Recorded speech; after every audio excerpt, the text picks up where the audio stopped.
അയ്യോ, രാവിലെ തന്നെ ചാവേണ്ടി വരുവാണല്ലോ ഈശ്വര.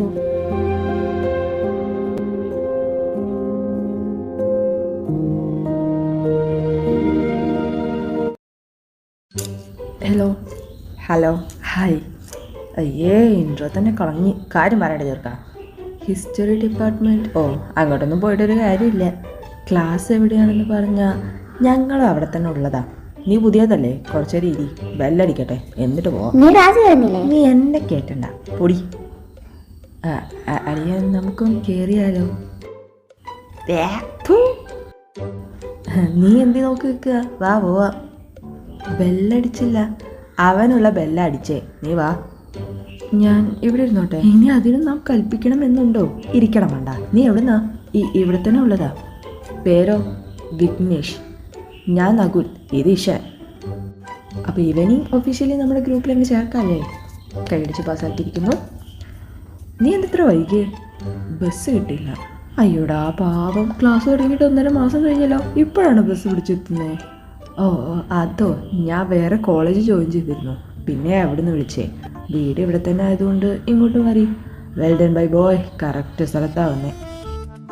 ഇന്ന് പരിചയപ്പെടൽ മാത്രമേ ഉള്ളൂ, മൊത്തത്തിൽ ഒന്ന് കറങ്ങാം. ബാ. ഇത് ground, library, canteen, bus stop. അപ്പോൾ ഇന്നത്തെ ദിവസം ഇഷ്ടപ്പെട്ടല്ലോ. നാളെ വിശദമായിട്ട് പരിചയപ്പെടാം. അപ്പോൾ ഓക്കെ, ബായ്. ദൈവമേ, ഇന്നലത്തെ പോലെ തന്നെ ഈ ദിവസം അടിപൊളിയാക്കി തരണേ.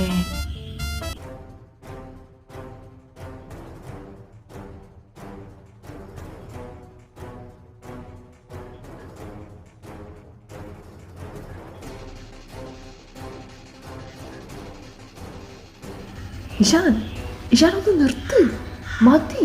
എന്നെ വിടാൻ. എന്നാ നീ പോയി വാങ്ങിക്കും, അല്ലെങ്കിൽ ഇവൻ പറഞ്ഞോണ്ട് ഇപ്പൊ ഞാൻ വിടുന്നു. എണ്ണ ഉണ്ടാക്കുന്ന രാവിലേക്ക് നാളെ ഇങ്ങനെ അടിക്കാൻ ഗായു വിളിച്ചോണ്ട് കയറി. എന്താ മതി തന്നെ.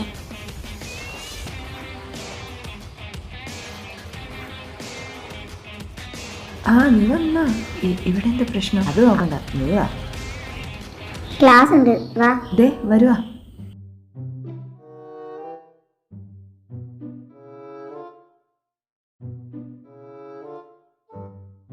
നീ വരുന്നില്ലേ? ഒന്ന് പോടാ. ആ പെണ്ണ് നമ്മുടെ ക്ലാസ്സിലുള്ളതാണോ? ക്ലാസ്സിലുള്ളത് മാത്രമല്ല, അവനെ കയറില്ലാതെ കെട്ടിയിട്ട മുതലാ ലവ്. ഇവിടെ വന്നിട്ട് കറക്റ്റ് ചെയ്തതാണോ?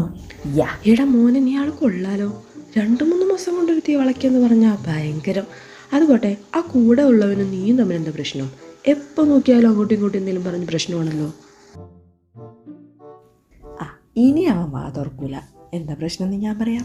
ഞാനും ഇവനും ചെറുപ്പം തൊട്ടേ ഫ്രണ്ട്സാ. ഒരു പ്രത്യേക സാഹചര്യത്തിൽ ഇങ്ങോട്ട് വരേണ്ടി വന്നു. അങ്ങനെ ക്ലാസ്സും തുടങ്ങി. ഫസ്റ്റ് ഡേ ഞങ്ങളിങ്ങനെ KSRTC അല്ലാതെ ഏതോ ഒരു പ്രൈവറ്റ് ബസ്സിൽ വന്നുകൊണ്ടിരിക്കുകയായിരുന്നു.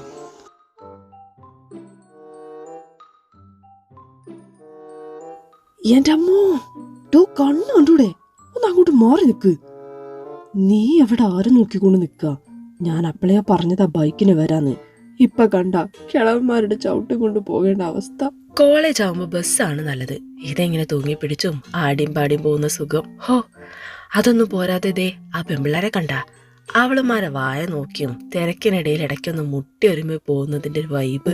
ഒരുമി ദേ ഈ കിളവൻ ഏതാണ്ട് മടുത്തു തുടങ്ങിയിട്ടുണ്ട്. മിക്കവാറും കോളേജ് എത്തുന്നതിന് മുൻപ് അയാളുടെ കൈ ഞാൻ ഒടിക്കും. അലമ്പാക്കാതെ ദേ അവള് നോക്കി ചിരിക്കാൻ തുടങ്ങിയിട്ടുണ്ട്. കുറെ നേരമായി. മിക്കവാറും ഇപ്പൊ തന്നെ വളയും. ചിരി ഓക്കെ, പക്ഷെ അത് വേറെ വഴിക്കാണല്ലോ പോണേ. ദേ പുറകിലോട്ടൊന്ന് നോക്കിയേ.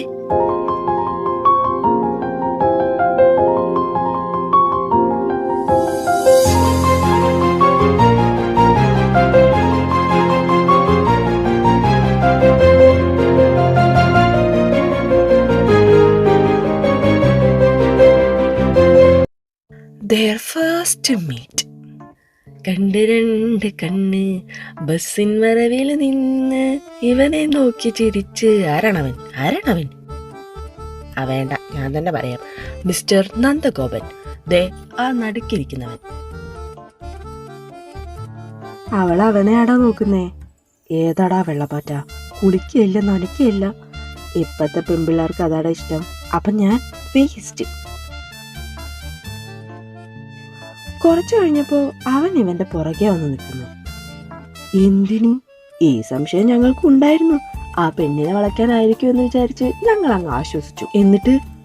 എന്നിട്ട് കുറച്ചു കഴിഞ്ഞപ്പോൾ കേട്ടത് ഇവന്റെ ഒരു അലർച്ചയായിരുന്നു. എന്താടാ? ആ തെണ്ടി എന്റെ ചന്തിക്ക് പിടിച്ചടാ. അയ്യേ! ഇതേ അയ്യായിരുന്നു ഞാനടക്കം ബസ്സിലുണ്ടായിരുന്ന എല്ലാവർക്കും. അവൻ അപ്പോഴേക്കും ബസ്സിൽ നിന്നിറങ്ങി ഓടി. അവന്റെ പുറകെ ഇവനും, ഇവന്റെ പുറകെ ഞാനും. പക്ഷെ കാര്യമുണ്ടായില്ല. അവന്റെ പൊടി പോലും ഇല്ല.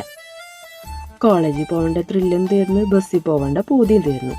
ഒരുവിധം ഇവനെ സമാധാനിപ്പിച്ച് കോളേജ് വന്നപ്പോൾ മുമ്പിൽ തന്നെ മറ്റവൻ. ഇവന്റെ കൺട്രോൾ പോയി. പൊരിഞ്ഞടി. അത് അടി ഉണ്ടാക്കാൻ നല്ലൊരു റീസൺ ആണ്. മെയിൻ വില്ലൻ ആരാണെന്ന് മനസ്സിലായല്ലോ. ഇനി അവന്റെ ലെഫ്റ്റ് സൈഡിൽ ഇരിക്കുന്ന കോന്തൻ, അതാണ് അവിനാശ്. ഒരു നാശം പിടിച്ചവൻ. ഇവനും അവനും തമ്മിൽ അടിമഴക്കും ഇല്ലാതിരിക്കുന്നത് കണ്ട അവന് സഹിക്കൂല. എന്തേലും പ്രശ്നം അവനായിട്ട് ഉണ്ടാക്കും. റൈറ്റിലിരിക്കുന്നത് ഗായത്രി, വെറും വായാടി.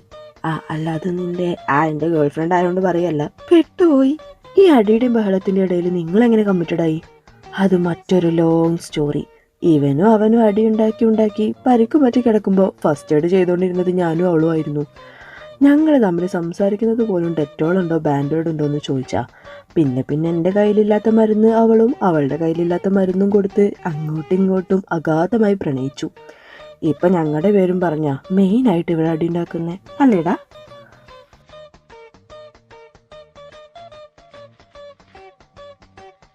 അവൻ എൻ്റെ ശത്രു. തുടങ്ങി. എനിക്ക് അവനെ ഇല്ലാണ്ടാക്കണം. ശത്രു സംഹാര പൂജ ചെയ്താ പോരാ, അവൻ തകർന്ന് തരിപ്പണാവണം. എന്നാ നമുക്ക് ബോംബിടാം. വേണം, ബാ ഇപ്പൊ തന്നെ പോവാം. അയ്യോ, ഞാൻ വെള്ളത്തിന്റെ പുറത്ത് പറഞ്ഞതാണ്. ചന്തിക്ക് പിടിച്ച കേസ് നീ അങ്ങ് മറക്ക്. അവൻ വേണമെന്ന് വെച്ച് ചെയ്തതാവൂല. തിരക്കിനിടയിൽ അറിയാതെ കൈ തട്ടിയതാവും. അല്ല, ഇതവൻ മനഃപൂർവ്വം ചെയ്തതാ.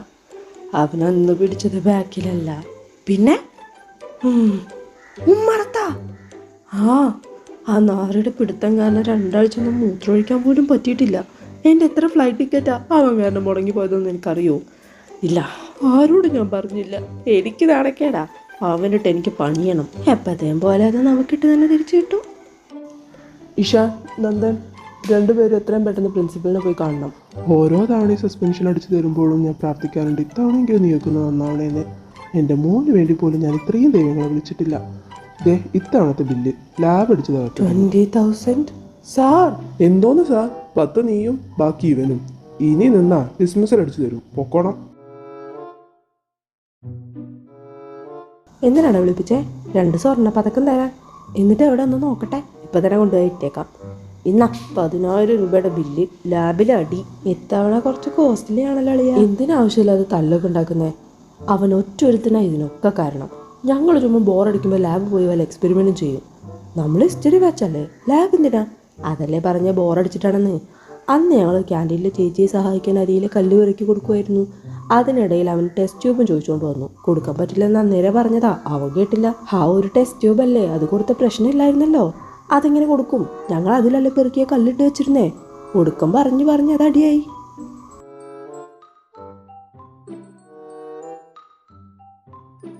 ഇതാണോ നിങ്ങളുടെ വീട്? റെന്റിനാ? എൻ്റെ അവൻ്റെ അപ്പനും അമ്മയൊക്കെ ഓസ്ട്രേലിയയിലാണ്. ഇവൻ്റെ മുത്തശ്ശിക്ക് സുഖമില്ലെന്നും പറഞ്ഞുകൊണ്ട് ഇങ്ങോട്ട് വന്നു. കൂടെ നാട് കാണാൻ ഞാനും. ആ തള്ള ഇവിടെ എനിക്കാരും ഇല്ലേന്നും പറഞ്ഞ് സെറ്റി അടുപ്പിച്ചു കൊടുക്കും. പാരൻസ് ഞങ്ങൾ ഇവിടെ നിർത്താൻ തീരുമാനിച്ചു. ഇനി ഇത് മാത്രം എൻ്റെ കയ്യിൽ ബാക്കിയുള്ളൂ. കൊണ്ടുപോയി വിൽക്കേ പണയം വെക്കേ എന്താന്ന് വെച്ചാൽ ചെയ്യേ. ഇത് മുത്തശ്ശിയുടെ ഓർമ്മയ്ക്ക് ആ കള്ളക്കിളവിടെ കാര്യം മിണ്ടിപ്പോവരുത്. അവർ ഒറ്റ ആൾ കാരണം നമ്മളിവിടെ പെട്ട് കിടക്കുന്നേ. കിട്ടുന്ന പൈസ മുക്കിപ്പൊടി വാങ്ങിക്കാൻ പോലും തികയത്തില്ല. അതിൻ്റെ ഇടയിൽ കൂടെ ഈ അടിയിടി. ഇപ്പം നിലനിൽപ്പാണ് പ്രശ്നം. ഇവിടെ നിന്ന് ഓസ്ട്രേലിയയിൽ പോകേണ്ടി വന്നുള്ള അവസ്ഥ അറിയാലോ. പിന്നെ അപ്പം പറയുന്നതും കേട്ട് മുറിക്കുള്ളിൽ തന്നെ ശിഷ്ടകാലം ഇരിക്കേണ്ടി വരും. ചാവാൻ കിടന്ന സമയത്ത് ആ കിളവ് സൂക്ഷിക്കണമെന്നും പറഞ്ഞ് തന്നെ ഈ സാധനം കൈ വെച്ചിട്ട് പ്രത്യേകിച്ച് മെച്ചമൊന്നുമില്ലല്ലോ. എന്നാലും ഒരാളുടെ ഓർമ്മയ്ക്ക് വേണ്ടി തന്നതല്ലേ, അതിവിടെ ഇരിക്കട്ടെ. എൻ്റെ കയ്യിൽ കഷ്ടിച്ച് ഒരു 5,000 രൂപ എടുക്കാനുണ്ടാവും. ബാക്കി നമുക്ക് വേറെ എവിടുന്നേലും ഒപ്പിക്കാം.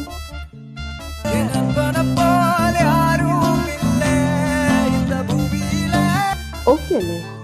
എന്നെ പോലെ ആരുമില്ലേ, അതല്ലേ? അത് തന്നെ. ഇത്രയും കാലം ഉണ്ടായിട്ടൊരു 10 രൂപ ഇന്നെന്ന് പറഞ്ഞ് നീ തന്നിട്ടുണ്ടോ? ഉള്ളത് മുഴുവൻ ദൂർത്തടിക്കാൻ നിനക്കറിയാം. ബാക്കി ക്യാഷ് നീ തന്നോണം. നിന്റെ അപ്പം ഹോസ്റ്റലിൽ നിർത്തിയതല്ലേ, അവിടുന്ന് കുറ്റിയും പറിച്ചോണ്ട് എൻ്റെ കൂടെ വന്ന് നിൽക്കുന്നു. അതും പോരാന്നിട്ട് ആ പേരും പറഞ്ഞ് നീ ക്യാഷ് അടിച്ചു മാറ്റുന്നില്ലേ? എന്നിട്ട് ഇവിടെ ഫുൾ മേടിക്കാൻ ഞാൻ വേണം. 10 രൂപയ്ക്ക് ചോളപ്പൊരി നീ വാങ്ങിക്കും. ഇനി അത് നടക്കൂല മോനെ. ഹോസ്റ്റലിൽ കൊടുക്കുന്ന ക്യാഷ് ഞാൻ നിനക്ക് തരുന്നില്ലേ? അതിന്റെ പകുതി ഉണ്ട്, ബാക്കി പകുതി നീ ആ പൂച്ചയുടെ മുഖമുള്ളവർക്ക് പാലും പെണ്ണും വാങ്ങിച്ചു കൊടുക്കുമല്ലേ, അതങ്ങ് നിർത്ത്. വെറുതെ അല്ലടാ നിന്നെ കുമ്പിടി വിളിക്കുന്നേ, കള്ള കുമ്പിടി. എന്റെ ഫുള്ളും അടിച്ച് നീ എന്റെ കയ്യിൽ നിന്ന് നല്ല കുട്ടുമല്ലേ. ദേന കുമ്പിടി എന്ന് വിളിച്ചാലുണ്ടല്ലോ, കുമ്പിടി കുമ്പിടി കുമ്പിടി.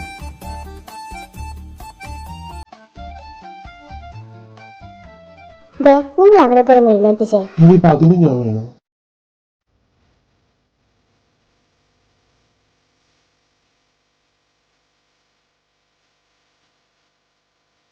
മോനെ എഴുന്നേക്ക്.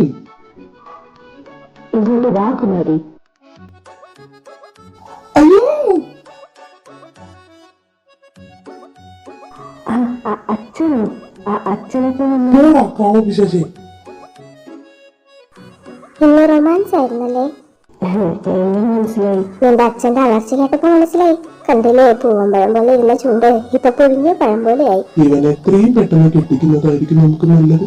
ഞാൻ മാക്സിമം ട്രൈ ചെയ്യുന്നുണ്ട്, നടക്കും. നിന്റെ എല്ലാ കാര്യത്തിലും കൂടെ നിന്നിട്ട് അവനോട് എല്ലാം പറയാൻ മാത്രം നിനക്ക് ഇതുവരെ പറ്റിയില്ലല്ലോ. എന്താടാ നീ നോക്കുന്നേ? സിബ് ഇടടാ മണ്ട. അയ്യേ ഇട്ടിട്ടുണ്ടല്ലോ. ഡാ പോടാ കുമ്പിടി. നിന്റെ കയ്യിൽ എനിക്ക് ക്യാഷ് എടുക്കാനുണ്ടോ? ഇല്ല, എന്നാ അടങ്ങ്, പിന്നെ നോക്കാം. Good morning. പിള്ളാച്ചനാ? ഇയാളെ ലീവ് കഴിഞ്ഞാ? എന്തേ? ഹിസ്റ്ററി പ്രൊഫസറാ, ഒരു ലോക തോൽവി. ഇനിയിപ്പം തുടങ്ങും. ഇഷാൻ, നന്ദൻ, നകുൽ, കമൻ സിറ്റ് ഹിയർ. അപ്പം ശരി, ബൈ. എങ്ങോട്ടാ? അയാളുടെ പരിഷ്കാരങ്ങളാ. എന്താ ഇത്ര സംസാരിക്കാൻ? അതാരാ പുതിയൊരാള്? ന്യൂ അഡ്മിഷനാ സാറേ. ആഹാ, പറ്റിയ സ്ഥലത്താ കയറിയിരുന്നേ. ഒരു കാര്യം ചെയ്യും, നീ അവരുടെ കൂടെ ഇവിടെ ഫ്രണ്ട് വന്നിരിക്കേ, ഞാൻ ശരിക്കൊന്ന് കാണട്ടെ. ഉണ്ണിയേട്ടൻ ഫസ്റ്റ്. ഇഷാൻ വാ ഇരിക്കേ. കുമ്പിടി. Yes boss. അങ്ങോട്ട് നീങ്ങിയിരിക്കടാ ചന്തിപിടിയാ.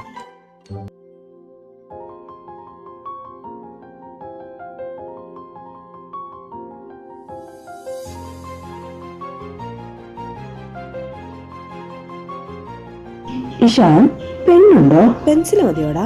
ഞാനിപ്പോ നിന്നോട് ചോദിച്ചു, മിണ്ടാതിരുന്നുള്ള ശവമേ. എടാ എനിക്ക് വിശക്കുന്നുണ്ട്, നീ വല്ല ഓർഡർ ചെയ്യും. എൻ്റെ കയ്യിൽ കാശൊന്നുമില്ല, നീ ഓർഡർ ചെയ്തോ. ഇന്നലെ ഞാനല്ലേ ചെയ്തേ? നിന്റെ അക്കൗണ്ടിൽ കാശുണ്ടല്ലോ. അത് ഞാൻ ഇന്നലെ ഒരു ഷൂ എടുത്തു. ഷൂവാ? കഴിഞ്ഞ ആഴ്ചയല്ലേ നീ എടുത്തേ? ഇതാ നിന്റെ കളർ ചേഞ്ച്. എന്നാ ഇനി ഇന്ന് പട്ടിണി കിടന്നാ മതി. ഇതേ ഒരുമാതിരി മറ്റേടത്തെ സ്വഭാവം കാണിച്ചാലുണ്ടല്ലോ, കാണിച്ചാൽ നീ എന്തോ ചെയ്യും? ഇനി അതിന്റെ പേരിലൊരു പ്രശ്നം വേണ്ട. ഇവിടെ കിച്ചൺ ഉണ്ടല്ലോ, ഞാൻ ഉണ്ടാക്കി തരാം. കിച്ചൺ ഉണ്ടായിട്ട് കാര്യമില്ലല്ലോ, അതിനകത്ത് വല്ലതും വേണ്ടേ? അപ്പൊ നിങ്ങൾ എപ്പോഴും പുറത്തുനിന്നാണ് കഴിക്കാറ്? എങ്കപ്പ റിച്ചടാ. നിങ്ങൾ എന്റെ വീട്ടിലേക്ക് വരുന്നോ? ഇന്ന് നമുക്ക് അവിടെ നിന്ന് കഴിക്കാം.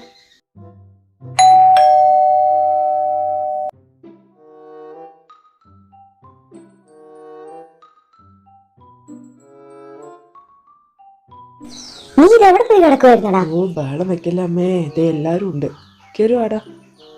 ഇതാ എൻ്റെ അമ്മ, പിന്നെ ഇതെന്റെ ചേച്ചി പൂജ, ബാംഗ്ലൂരിൽ ജോലി ചെയ്യാം. ഇപ്പൊ ലീവ് എടുത്ത് ഇവിടെ വന്ന് നിൽക്കുന്നു. അമ്മ എന്താ കഴിക്കാനുള്ളേ? നല്ല വിശപ്പുണ്ട്.